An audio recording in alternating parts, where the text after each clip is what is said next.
Praise the Lord. Hallelujah. പ്രിയ സഹോദരങ്ങളെ, ഇന്ന് നാം ധ്യാനിക്കുന്നത് സഖറിയ 2:5. അവിടെ ജെറുസലേമിന് ചുറ്റുമുള്ള കോട്ടയെ കുറിച്ചാണ് പറയുന്നത്. ഞാൻ അതിന് ചുറ്റും അഗ്നി കൊണ്ടുള്ള കോട്ടയായിരിക്കും, ഞാൻ അതിൻ്റെ മധ്യത്തിൽ അതിൻ്റെ മഹത്വമായിരിക്കും, കർത്താവ് അരുളി ചെയ്യുന്നു.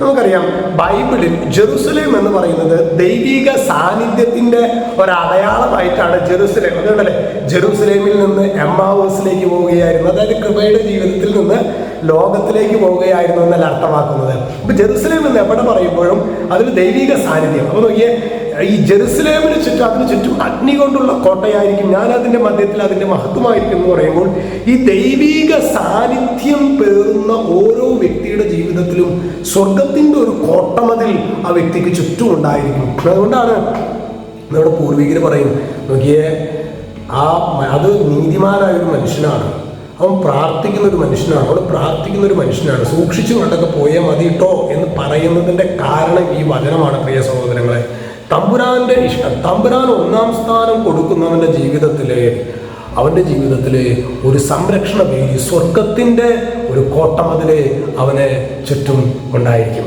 കർത്താവ് അവൻ്റെ മഹത്വമായി, അവൾക്ക് മഹത്വമായി കർത്താവ് അവനുണ്ടായിരിക്കും. ഇന്ന് ഈ വചനം കേൾക്കുമ്പോൾ പ്രിയ സഹോദരങ്ങളെ, ഈ ഒരു ക്ഷണം നമുക്ക് ഇതൊരു ചെറിയൊരു ഗ്രൂപ്പിനായിട്ടുള്ള ക്ഷണമല്ല, നാം ഓരോരുത്തർക്കും വളരെ പ്രത്യേകമായി മാമോദീസ സ്വീകരിച്ച ഓരോ മകളെയും ഈശോ വളരെ പ്രത്യേകമായിട്ട് ഈ ഒരു കൂട്ടായ്മയിലേക്ക് ക്ഷണിക്കുന്നുണ്ട്. അതുകൊണ്ട് നമ്മൾ ചിലപ്പോഴെങ്കിലും നമ്മൾ വർഷങ്ങൾക്ക് മുമ്പ് മാമോദീസ സ്വീകരിച്ചിട്ട് ഇന്നും അതിൻ്റെ അഭിഷേകങ്ങൾ സ്വീകരിക്കാൻ പറ്റുന്നില്ല എങ്കിൽ പ്രിയ സഹോദരങ്ങളെ, നമ്മുടെ ജീവിതത്തിലെ ഈ ഒരു കോട്ടമതിലെ നമ്മൾ പൊളിച്ചു.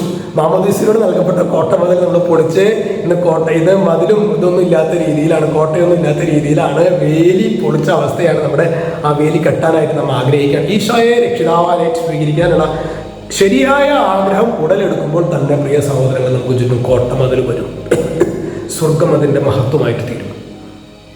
ഈശോ നമ്മെല്ലാവരെയും സമൃദ്ധമായിട്ട് അനുഗ്രഹിക്കട്ടെ. രക്ഷിതാവായ യേശു ക്രിസ്തുവിൻ്റെ നാമത്തിൽ അനുഗ്രഹിക്കുന്നു, ഇപ്പോഴും എപ്പോഴും എന്നേക്കും. ആമേൻ.